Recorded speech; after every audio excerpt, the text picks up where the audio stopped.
ऊदी के कुछ अन्य चमत्कार। जो मस्जिद की सीढ़ी चढ़ता है उसके कलेश मिट जाते हैं। नासिक जिले के मालेगांव के एक डॉक्टर का भतीजा एक असाध्य रोग से पीड़ित था। उन्होंने काफ़ी उपचार कराया लेकिन लाभ न हुआ। मित्र और संबंधी व बालक के माता पिता बालक को साथ लेकर शिरडी आए।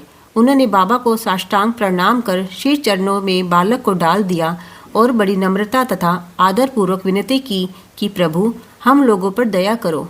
आपका संकट मोचन नाम सुनकर ही हम लोग यहाँ आए हैं। दया कर इस बालक की रक्षा कीजिए प्रभु, हमें तो केवल आपका ही भरोसा है। प्रार्थना सुनकर बाबा को दया आ गई और उन्होंने सांत्वना देकर कहा कि जो इस मस्जिद की सीढ़ी चढ़ता है उसे जीवन पर्यंत कोई दुख नहीं होता। चिंता ना करो, यह उदी लेकर इसे उस रोग प्रभावित स्थान पर लगाओ। ईश्वर पर विश्वास रखो, यह सप्ताह के अंत में पूर्ण स्वस्थ हो जाएगा। बालक को बाबा के सामने बिठलाया गया। वे उस रोगग्रस्त स्थान पर अपना हाथ फेरते हुए दयापूर्ण दृष्टि से बालक की ओर निहारने लगे। रोगी अब प्रसन्न रहने लगा और उदी के लेप से बालक थोड़े समय में ही स्वस्थ हो गया। माता पिता अपने बाबा का ऋणी और कृतज्ञ मानकर बालक को लेकर शिरडी से चले गए। भाव का नासूर नष्ट हो गया। डॉक्टर पिल्ले बाबा के परम भक्त थे। इसी कारण बाबा उन पर अधिक स्नेह रखते थे और उन्हें सदा भाव कहकर पुकारते थे तथा हर समय उनसे वार्तालाप करके प्रत्येक विषय में परामर्श भी लिया करते थे। उनकी सदैव यही इच्छा रहती कि वे बाबा के समीप ही बने रहें। एक बार डॉक्टर पिल्ले को नासूर हो गया। वे काका साहब दीक्षित से बोले कि मुझे असहनीय पीड़ा हो रही है और अब मैं इस जीवन से मौत भली समझता हूँ। मुझे ज्ञात है कि इसका मुख्य कारण मेरे पूर्व जन्मों के कर्म ही है। जाकर बाबा से कहो कि मेरी यह पीड़ा अब दूर करें। मैं अपने पिछले जन्म के कर्मों को अगले 10 जन्मों में भी भोगने को तैयार हूँ।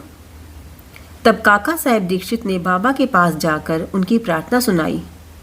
उनकी प्रार्थना सुनकर उन्हें भी दया आ गई और उन्होंने दीक्षित से कहा कि पिल्ले से जाकर कहो कि घबराने की कोई बात नहीं।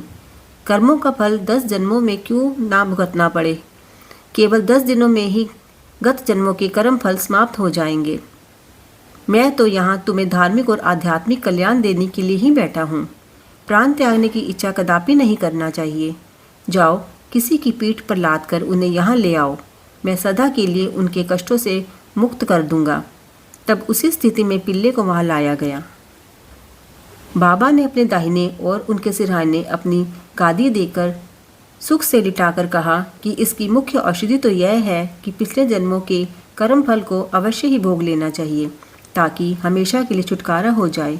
हमारे कर्म ही सारे सुख दुख के कारण होते हैं, इसलिए जैसे भी परिस्थिति आए उसी में संतोष करना चाहिए। अल्लाह ही सबको फल देने वाला है और वही उसकी रक्षा करने वाला है। ऐसा विचार कर सदैव उनका ही स्मरण करो। वे ही तुम्हारी चिंता दूर करेंगे। तन मन धन और वचन द्वारा उनकी अनन्य शरण में जाओ, फिर देखो कि वे क्या करते हैं। डॉक्टर पिल्ले ने कहा कि नाना साहब ने मेरे पैर में एक पट्टी बांधी है, परंतु मुझे उससे कोई लाभ नहीं हुआ। बाबा ने कहा कि नाना तो मूर्ख है, वह पट्टी हटाओ नहीं तो मर जाओगे। थोड़ी देर में ही एक कौवा आएगा और वह अपनी चोंच इसमें मारेगा, तब तुम शीघ्र अच्छे हो जाओगे। जब यह वार्तालाप हो रहा था तभी अब्दुल, जो मस्जिद में झाड़ू लगाने तथा दिया बत्ती आदि साफ सफाई का कार्य करता था, वहां आया। जब वह दिया बत्ती व साफ सफाई कर रहा था तो अचानक ही उसका पैर डॉक्टर पिल्ले के नासूर वाले पैर पर पड़ा। पैर तो सूजा हुआ था ही, फिर अब्दुल के पैर से दबा तो उसमें से नासूर के साथ कीड़े बाहर निकल पड़े। कष्ट असहनीय हो गया और डॉक्टर पिल्ले चिल्ला पड़े, किंतु कुछ समय के बाद वे शांत होकर गीत गाने लगे। तब बाबा ने कहा कि देखा भाऊ, सब अच्छा हो गया है और गाना गा रहा है। गाने के बोल थे, करम कर मेरे हाल पर तू करीम, तेरा नाम रहमान है और रहीम। तू ही दोनों आलम का सुल्तान है, जहाँ में नुमाया तेरी शान है। फना होने वाला है सब कारोबार, रहे नूर तेरा सदा आश्कार। तू आशिक का हरदम मददगार है। फिर डॉक्टर पिल्ले ने पूछा कि वह कौवा कब आएगा और कब चोंच मारेगा। बाबा ने कहा कि अरे, क्या तुमने कौवे को नहीं देखा? अब वह नहीं आएगा। अब्दुल, जिसने तुम्हारा पैर दबाया, वही कौवा था। उसने चोंच मारकर नासूर को हटा दिया। अब फिर से क्यों आएगा? अब जाकर वाड़े में विश्राम करो, तुम शीघ्र स्वस्थ हो जाओगे। ऊदी लगाने और पानी के साथ पीने के बिना किसी औषधि या चिकित्सा के वे 10 दिनों में ही निरोग हो गया, जैसा कि बाबा ने उनसे कहा था। ऊदी के प्रभाव से रोग गायब हो गया। श्यामा के छोटे भाई बापाजी सावली विहीर के पास रहते थे। एक बार उनकी पत्नी को गिल्टियां वाला प्लेग हो गया। उसे ज्वर हो आया और उसकी जांच में प्लेग की 2 गिल्टियां निकल आई। बापाजी दौड़कर श्यामा के पास आए और सहायता के लिए बाबा के पास चलने को कहा। श्यामा भयभीत हो उठे। उन्होंने सदैव की भांति बाबा के पास जाकर उन्हें नमस्कार किया और सहायता के लिए उनसे प्रार्थना की तथा भाई के घर जाने की अनुमति मांगी। बाबा ने कहा कि इतनी रात कहाँ जाओगे, केवल ऊदी ही भेज दो। बुखार और गिल्टी की चिंता क्यों करते हो? भगवान तो अपने पिता और स्वामी है, वह शीघ्र ही स्वस्थ हो जाएगी। अभी मत जाओ, प्रातःकाल जाना और शीघ्र ही लौट आना। श्यामा को तो उस मृत संजीवनी ऊदी पर पूर्ण विश्वास था। उसे ले जाकर उनके भाई ने थोड़ी सी ऊदी गिल्टी और माथे पर लगाई। कुछ जल में घोलकर अपनी रोगिणी पत्नी को पिला दी। जैसे ही पत्नी ने उसका सेवन किया, वैसे ही पसीना प्रवाहित होने लगा, ज्वर मंद पड़ गया और पत्नी गहरी नींद में सो गई। दूसरे दिन बापा को अपनी पत्नी को स्वस्थ देखकर बड़ा आश्चर्य हुआ। दूसरे दिन जब श्यामा बाबा की आज्ञा प्राप्त कर वहां पहुंचे तो अपने भाई की स्त्री को चाय बनाते देखकर उन्हें भी बड़ा आश्चर्य हुआ। अपने भाई से पूछताछ करने पर उन्हें पता चला कि बाबा की ऊदी ने एक रात्रि में ही रोग को समूल नष्ट कर दिया है। चाय पीकर श्यामा शिरडी लौट आए और बाबा को प्रणाम कर बोले, देवा, यह क्या नाटक है? पहले बवंडर उठाकर हमें अशांत कर देते हो, फिर हमारी शीघ्र सहायता कर सब ठीक ठाक कर देते हो। बाबा ने उत्तर दिया, तुम्हें ज्ञात होगा कि कर्म पथ अति रहस्यपूर्ण है। यद्यपि मैं कुछ भी नहीं करता, फिर भी लोग मुझे ही कर्मों के लिए दोषी ठहराते हैं। मैं तो एक दर्शक मात्र ही हूँ।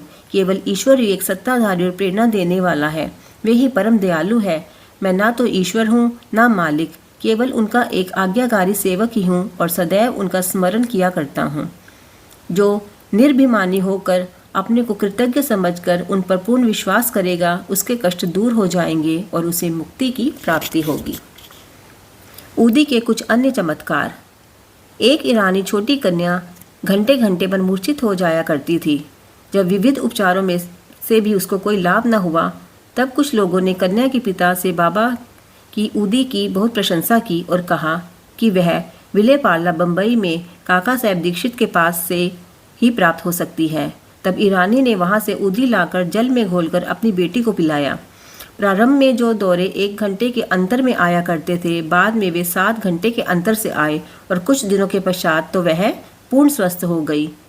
हरदा के एक व्यक्ति को पथरी का रोग हो गया था। यह पथरी केवल शल्य चिकित्सा द्वारा ही निकाली जा सकती थी। लोगों ने उसे भी ऐसा ही करने का परामर्श दिया। वह बहुत ही वृद्ध तथा दुर्बल था। इस हालत में उसकी व्याधि का और इलाज ही क्या था। इसी समय नगर के इनामदार भी वहां आए हुए थे, जो बाबा के परम भक्त थे तथा उनके पास ऊदी भी थी। कुछ मित्रों के परामर्श से उनके पुत्र ने उसमें से कुछ ऊदी लेकर अपने वृद्ध पिता को जल में मिलाकर पीने को दी। ऊदी के पेट में जाने के 5 मिनट बाद ही पथरी मल मूत्रेंद्रिय मार्ग से बाहर निकल गई और वह वृद्ध शीघ्र ही स्वस्थ हो गया। इसी तरह बम्बई की कायस्थ प्रभु जाति की एक महिला को प्रसव काल में बड़ी पीड़ा हुआ करती थी।